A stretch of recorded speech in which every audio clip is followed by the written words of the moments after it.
ವರ್ಷ, ಇದು 8ನೇ ವರ್ಷ ನಡೀತಾ ಇರೋದು. ನಾನು ಒಂದು ಬಳಗದ ಸದಸ್ಯೆ. ನಾನು ಸೊ ಸ್ಟಾರ್ಟಿಂಗ್ ಇಂದನೂ ಹುಣ್ಣಿಮೆ ಹಾಡು ಕಾರ್ಯಕ್ರಮ ಮಾಡ್ಕೊಳ್ತಾ ಬಂದಿರೋದು. ವಿಭಿನ್ನ ರೀತಿಯಲ್ಲಿ ನಮ್ಮ ಅಧ್ಯಕ್ಷರಾದ ಬಿ ಕೆ ಶಿವರಾಮ್ ಸರ್ ಬಹಳ ಅಚ್ಚುಕಟ್ಟಾಗಿ ಜನಪ್ರತಿನಿಧಿಗಳಾಗಿ ಪರವಾಗಿ ಮತ್ತೆ ಜನ ಬಡವರು ಶ್ರೀಮಂತರು ಅನ್ನೋ ಭೇದ ಭಾವ ಇದೆ, ರೈತರ ಪರವಾಗಿ, ರೈತರ ಧ್ವನಿಯಾಗಿ, ರೈತರ ಪರವಾಗಿ ಕೆಲಸ ಮಾಡ್ತಕ್ಕಂತ ಒಂದು ಸಂತೆನ ನಾವ್ ಯಾಕೆ ಮಾಡಬಾರ್ದು, ಕಡಲೆಕಾಯಿ ಸಂತೆನ ಅಂತ ಶುರು ಮಾಡಿದ್ದು. ಇದುವರೆಗೂ ಇನ್ನು ಹೆಚ್ಚೆಚ್ಚು ಆಗ್ತಾ ಇದೆ ವಿನಃ ಕಡಿಮೆ ಆಗ್ಲಿಲ್ಲ. ಇದು ಈ ಹಳ್ಳಿ ಸೊಗಡು ಏನಿದೆ ಮಲ್ಲೇಶ್ವರಮಲ್ಲಿ ಬಹಳ ಅಚ್ಚುಕಟ್ಟಾಗಿ ಬರ್ತಾ ಇದೆ. ನಾವ್ ಎಲ್ಲೋ ಒಂದು ಹಳ್ಳಿಗಳ ಕಡೆ ಹೋಗಿ ನೋಡಿ ಸಂತೆ ಅಥವಾ ಪರ್ಸೆ ನೋಡ್ಬೇಕಾದ ಒಂದು ಪರಿಸ್ಥಿತಿ ಇತ್ತು. ಈಗ ಪಟ್ಟಣದಲ್ಲೇ ಹಳ್ಳಿಯಿಂದ ನಮ್ಮ ಪಟ್ಟಣಕ್ಕೆ, ಹಳ್ಳಿಯಿಂದ ಪಟ್ಟಣಕ್ಕೆ ಹೇಗೆ ರೈತರು ಬಂದು ಇಲ್ಲಿ ಮಾರುಕಟ್ಟೆಯಲ್ಲಿ ತಮ್ಮ ನೇರವಾಗಿ ಮಾರ್ತಿದ್ದಾರೆ ಅನ್ನೋ ಒಂದು ಸಂತೋಷವಾದ ವಿಚಾರ ಅಂತ ಅನ್ಸುತ್ತೆ.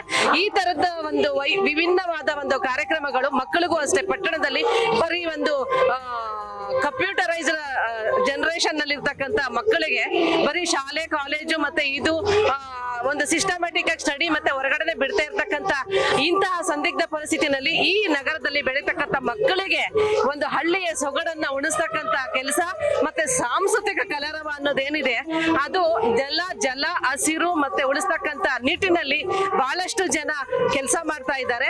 ಅದನ್ನು ಉಳಿಸ್ತಕ್ಕಂತ ಒಂದು ಹೆಸರು ಉಳಿಬೇಕು ಅನ್ನೋ ಒಂದು ನಿಟ್ಟಿನಲ್ಲಿ ನಮ್ಮ ಅಧ್ಯಕ್ಷರಾದ ಬಿ ಕೆ ಶಿವರಾಮ್ ಸರ್ ಕೆಲಸ ಮಾಡ್ತಾ ಇದ್ದಾರೆ. ಬಹಳ ಚೆನ್ನಾಗಿದೆ. ಮತ್ತೆ ಇನ್ನೊಂದೇನಂದ್ರೆ ನೀವು ನೋಡ್ತಾ ಹೋಗ್ಬೋದು, ಪ್ರತಿಯೊಬ್ಬರು ಅಷ್ಟೇನೆ, ಯಾರಿಗೂ ಒಂದು ಶುಲ್ಕ ಇಲ್ಲ, ಯಾರ ಹತ್ರನೂ ಒಂದು ಇದು ಮಾಡ್ತಾ ಇಲ್ಲ, ಎಲ್ಲಾನು ಅಷ್ಟೇ ನೇರವಾಗಿ ತಗೊಂಡು ಇದು ಮಾಡ್ತಾ ಇದ್ದಾರೆ. ಕಡಲೆಕಾಯಲ್ಲಿ ಈಗ ಶಿವನದು ಮತ್ತೆ ಇದನ್ನು ಮಾಡಿದ್ದಾರೆ, ನಂದಿ ವಿಗ್ರಹ ಮಾಡಿದ್ದಾರೆ. ದೇವರದೆಲ್ಲಾನು ಅಲ್ಲ, ಕಡಲೆಕಾಯಿನಲ್ಲೇ ಎಲ್ಲಾನು ಫುಲ್ ಎಲ್ಲಾನು ಒಂದು ಅಲಂಕಾರ ಮಾಡಿದ್ದಾರೆ. ಎಲ್ಲ ರೀತಿನಲ್ಲೂ ಕಡಲೆಕಾಯಲ್ಲೇ ಮಾಡ್ತಾ ಇರೋದು. ಸೊ ಈ ರೀತಿನಲ್ಲೂ ಈ ತರನಲ್ಲಿ ನೀವು ದೇವಸ್ಥಾನಗಳಲ್ಲಿ ವಿಸಿಟ್ ಮಾಡಿ ನೋಡ್ಬೋದು ಬೇಕಾದ್ರೆ. ನನ್ನ ಹೆಸರು ಎಂ ನಾಗಮಣಿ ಅಂತ. ನಾವು ಫಸ್ಟ್ ಟೈಮ್ ಬರ್ತಿರೋದು ಈ ಟೆಂಪಲ್ಗೆ. ನಾವು ನೀಟ್ ಮಾಡ್ತಿದೀವಿ. ಸೊ ನಮ್ಗೆಲ್ರಿಗೂ ಮೆಡಿಕಲ್ ಸೀಟ್ ಸಿಗ್ಲಿ ಅಂತ ದೇವ್ರನ್ನ ಕೇಳ್ಕೊಂಡ್ವಿ. ನೈಸ್. ಇಲ್ಲ ಇಲ್ಲ ಇಲ್ಲ, ಸೀಟ್ ಸಿಕ್ಕಿದ್ರೆ ನೆಕ್ಸ್ಟ್ ಇಯರ್ ಬಂದ್ ತಗೊಂತೀವಿ. ಯಶಸ್ವಿನಿ, ಪ್ರತೀಕ್ಷಾ. ಅಪ್ಪ ಅಮ್ಮ ನಾನು ಈ ಮೂವರು ಬಂದಿದ್ದೀವಿ.